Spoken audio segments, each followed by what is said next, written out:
माझे नाव प्रिया आहे. माझी वय 19 वर्षे आहे आणि मी सध्या पुण्यातील एका कॉलेजच्या पहिल्या वर्षात शिकत आहे. माझा आवडता विषय रसायनशास्त्र आहे. मला रसायनशास्त्र इतके आवडते, की जेव्हा मी काही नवीन समजते, तेव्हा एक वेगळाच उत्साह जाणवतो. त्यामुळे मी माझे भविष्यही या विषयाशी जोडून पाहते. माझ्या कुटुंबात माझी आई, माझे मोठे भाऊ अर्जुन आणि मी राहतो.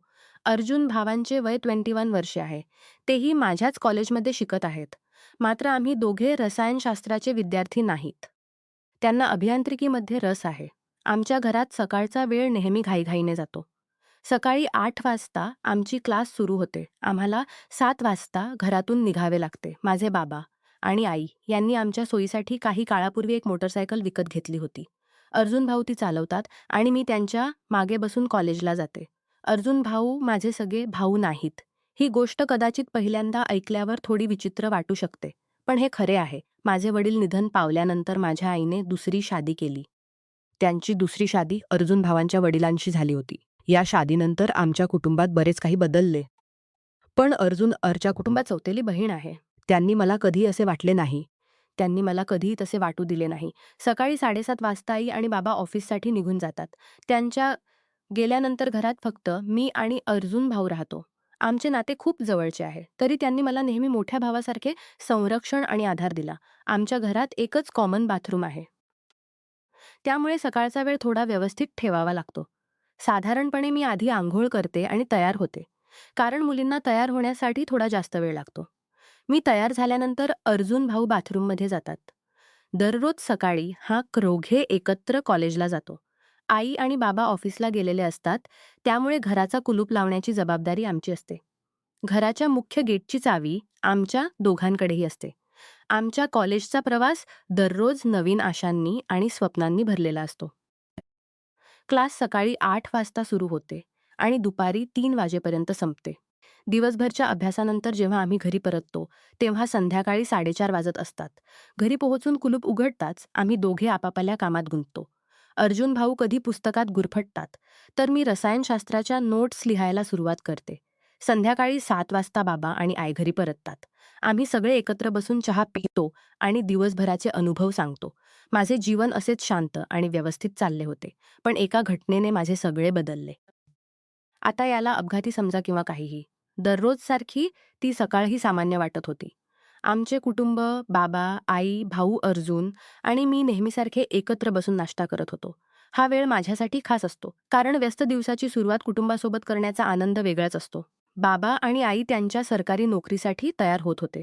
सकाळी 9 वाजता त्यांचे ऑफिस सुरू होत असे. त्यामुळे नाश्त्यानंतर ते लवकरच घरातून निघाले. त्यांच्या गेल्यानंतर घरात फक्त मी आणि अर्जुन भाऊ राहिलो. आम्ही दोघांची दिनचर्याही व्यवस्थित होती. मला तयार होऊन कॉलेजला जायचे होते आणि भावांनाही. जसे दररोज होते, तसे मी आधी अंघोळीसाठी बाथरूममध्ये गेले. जाताच मी दरवाजा आतून बंद केला. या सवयीमुळे मला सुरक्षितता आणि आराम वाटत असे. त्या दिवशीही सगळे सामान्यच होते. मी कपडे बाजूला ठेवले आणि शॉवर सुरू केला. पाण्याच्या थंड थेंबांनी शरीरावर आघात झाला तेव्हा वाटले की सगळा ताण वाहून गेला. पण तेव्हाच मी बाथरूमच्या दरवाजाखाली एक सावली पाहिली. सावली पाहून माझे मन थोडे अस्वस्थ झाले. मी विचार केला की कदाचित हा माझा भ्रम असेल. कधी-कधी प्रकाशाच्यामुळे असे वाटते आणि मी स्वतःला समजावून सांगते की असे काही नाही. पण यावेळी ती सावली स्थिर नव्हती. असे वाटले की कोणीतरी दरवाजाबाहेर उभा आहे आणि हालचाल करत आहे. माझ्या हृदयाची धडधड वाढली. मी स्वतःला शांत ठेवण्याचा प्रयत्न केला. कदाचित हा माझा वहम असेल. मी असेच विचार करून स्वतःला धीर दिला आणि शॉवर चालू ठेवला.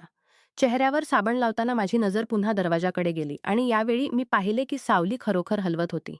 माझ्या आत भीती आणि रागाचे मिश्रण तयार होऊ लागले. काय कोणी मला पाहत होते, पण घरात तर फक्त मी आणि अर्जुन भाऊ होते. काय हे शक्य आहे की ते माझ्यासोबत असे काही करत आहेत? हा विचार मला आतपर्यंत हादरून गेला. मी स्वतःला हे विचारून सावरण्याचा प्रयत्न केला की हे सगळे प्रकाशाच्यामुळे असू शकते. पण हा विचार माझे मन पूर्णपणे समाधानी करू शकला नाही. मी लवकरात लवकर अंघोळ संपवली आणि बाहेर आले. आणि जसेच मी माझा दुपट्टा उचलला, मी पाहिले की दरवाजाखाली सावली पुन्हा हलली. यावेळी माझा संशय आणखी खोल गेला. मी थेट माझ्या खोलीत गेले. माझे मन गोंधळले होते. काय हे सगळे माझा भ्रम होता? किंवा खरोखर कोणी माझ्या खाजगीपणाचे उल्लंघन करत होते? मी अर्जुन भावांबद्दल असे कधीही विचार केला नव्हता. ते नेहमी माझ्यासाठी मोठ्या भावासारखे होते, ज्यांनी मला सुरक्षा आणि आधार दिला. पण त्या सावलीने माझ्या मनात संशयाचे बीज पेरले होते. उधर भाऊ थोड्या वेळाने तयार झाले आणि मला कॉलेजला नेण्यासाठी बोलावू लागले. मी आणि माझे भाऊ घराचा दरवाजा बंद करून कॉलेजसाठी निघालो. साधारणपणे दररोज मी मोटरसायकलवर माझ्या भावांच्या मागे बसते आणि माझे बॅग त्यांच्या आणि माझ्यामध्ये ठेवते. पण त्या दिवशी मी माझे बॅग माझ्या मागे ठेवले होते. त्या दिवशी वेगळ्याच विचारात हरवलेली होते. पुढच्या सकाळपासून मी विचार करू लागले की कसे खात्री करावी की माझ्या भावांनी मला बाथरूमच्या दरवाजातून आंघोळ करताना पाहिले होते की नाही. खूप विचार केल्यानंतर मला एक कल्पना आली. माझे बाबा आणि आई ऑफिसला गेल्यानंतर मी माझ्या मोबाईल कॅमेरामध्ये व्हिडिओ रेकॉर्डिंग सुरू केली आणि त्याला बाथरूम बाहेर अशा जागी ठेवले जिथे जर कोणी मला बाथरूमच्या दरवाजाबाहेरून आंघोळ करताना पाहत असेल तर त्याची रेकॉर्डिंग होईल. कॅमेरा तिथेच ठेवून मी आंघोळीसाठी बाथरूममध्ये गेले आणि दरवाजा आतून बंद केला. दरवाजाकडे पाहिले तर मला पुन्हा एक सावली दिसली. सावली पाहताच मला कळाले की जो कोणी आहे तो कॅमेरामध्ये आला असेल. हे विचार करत करत मी आंघोळ करत होते. आंघोळ झाल्यानंतर जेव्हा मी बाथरूममधून बाहेर आले आणि माझा मोबाईल फोन घेऊन माझ्या खोलीत गेले, मी व्हिडिओ सुरू केला आणि पाहिले की जसेच मी बाथरूममध्ये घुसले होते आणि दरवाजा बंद केला होता, त्याच्या थोड्या वेळाने अर्जुन भाऊ दरवाजाजवळ आले आणि खाली झुकून पाहू लागले. मला विश्वासच बसत नव्हता. मी विचार करत होते की असे कसे होऊ शकते. त्यानंतर मी आणि माझे भाऊ कॉलेजसाठी निघालो. मी माझ्या भावांना मोटरसायकलच्या मागून घट्ट मिठी मारली आणि विचार करू लागले की भावांना हा व्हिडिओ कसा दाखवावा. तेव्हा भावांनी म्हटले, "बाईक वाचतेस का?" मी म्हटले, "नाही भाऊ." भावानी म्हटले, "तर मग तू मला इतक्या जोरात का पकडले आहेस?" तेव्हा मी माझ्या भावांना म्हटले, "माहीत नाही का भाऊ, आज मला भीती वाटत आहे." पूर्ण दिवस अभ्यास केल्यानंतर मी दुपारी घरी परतले. माझे डोके पूर्ण दिवस इकडे-तिकडे भटकत होते. मला समजत नव्हते की मी माझ्या भावांना तो व्हिडिओ कसा दाखवावा. रात्री साधारण 10 वाजले होते. मी बिछाण्यावर पडले होते आणि बाजू बदलत होते. झोप माझ्या डोळ्यांपासून दूर होती. मनात एक विचित्र अस्वस्थता होती. काहीतरी जे मला आतून खात होते. त्यांची प्रतिक्रिया काय असेल? मी वारंवार फोनच्या स्क्रीनकडे नजर टाकत होते. पण जवळजवळ 15 मिनिटे गेली तरी व्हिडिओ पाहिला गेला नव्हता. आता प्रश्न होता की अर्जुन झोपले होते का की ते जाणून-बुजून व्हिडिओ पाहत नव्हते. वेळ थांबला होता. मला वाट पाहत पाहत 1 तास गेला. पण तरीही व्हिडिओ पाहिल्याचे कोणतेही चिन्ह नव्हते. माझी अस्वस्थता वाढू लागली. रात्रीचा वेळ होता आणि सगळे झोपले होते. तरीही मला तो व्हिडिओ आणि अर्जुन यांच्या उत्तराची वाट होती. दुसऱ्या दिवशी सकाळी रविवार होता. रविवारी सगळे घरी असतात. आई, बाबा, अर्जुन आणि मी आम्ही सगळ्यांनी एकत्र नाश्ता केला. पण मी अर्जुनच्या चेहऱ्यावर असे काही पाहिले नाही, ज्यामुळे वाटेल की ते व्हिडिओबद्दल विचार करत होते. ते शांत होते. जसे काहीतरी सांगायचे होते, पण सांगू शकत नव्हते. त्यांच्या आवाजात एक खामोशी होती, जी त्यांच्या मनातील गोंधळ दर्शवत होती. "सॉरी," त्यांनी हळूच म्हटले. मला हे पाहून खूप दुःख झाले. "भाऊ," मी हळूच म्हटले, "या वयात अशा चुका होऊ शकतात. काही हरकत नाही. पण आपण सौतेले असले तरी आपण भाऊ-बहीणच आहोत. आपल्याला आपल्या मर्यादेत राहायला हवे." माझ्या गोष्टी ऐकून त्यांनी मला आश्चर्याने पाहिले आणि म्हटले, "हो, आपण भाऊ-बहीणच आहोत. हे आपल्याला विसरता कामा नये. आपल्या दोघांनाही आपल्या मर्यादेत राहायला हवे." मी म्हटले, "हो भाऊ, तुम्ही नेहमी माझे मोठे भाऊ राहाल आणि मी नेहमी तुमची छोटी बहीण राहीन. पण आतापासून आपण एकमेकांच्या खाजगीपणाचा आदर करूया. असे पुन्हा कधीही होऊ नये." त्यांनी डोके हलवले आणि म्हटले, "मी वचन देतो. असे पुन्हा कधीही होणार नाही. मला माफ कर." मी पुन्हा म्हटले, "पण लक्षात ठेवा, विश्वास मोडला की तो परत मिळवणे कठीण असते. आपण कुटुंब आहोत. आपल्याला एकमेकांना आधार द्यायला हवा. एकमेकांना इजा करायला नको." उद्या त्या रात्री जेवणाच्या वेळी बाबा आणि आईसमोर अर्जुन भावांनी म्हटले की उद्या कॉलेजमध्ये काही खेळाचा कार्यक्रम आहे म्हणून ते कॉलेजला जाणार नाहीत. आईने म्हटले, "अर्जुन, तुम्हाला खेळात रस आहे का?" अरबांनी म्हटले, "अर्जुन." भावांनी म्हटले, "हो, बाबा, मला बास्केटबॉलमध्ये रस आहे, पण तिथे बॉलचा कार्यक्रम नाही. काही खेळाडू शाळांमधून येऊन प्रॅक्टिस करत आहेत." बाबांनी म्हटले, "ठीक आहे. मग उद्या तुम्ही दोघेही घरीच राहा." मी अर्जुन भावांकडे पाहिले आणि हलकेसे हसले. दुसऱ्या दिवशी बाबा आणि आई ऑफिसला गेल्यानंतर मी अर्जुन भावांच्या खोलीत गेले.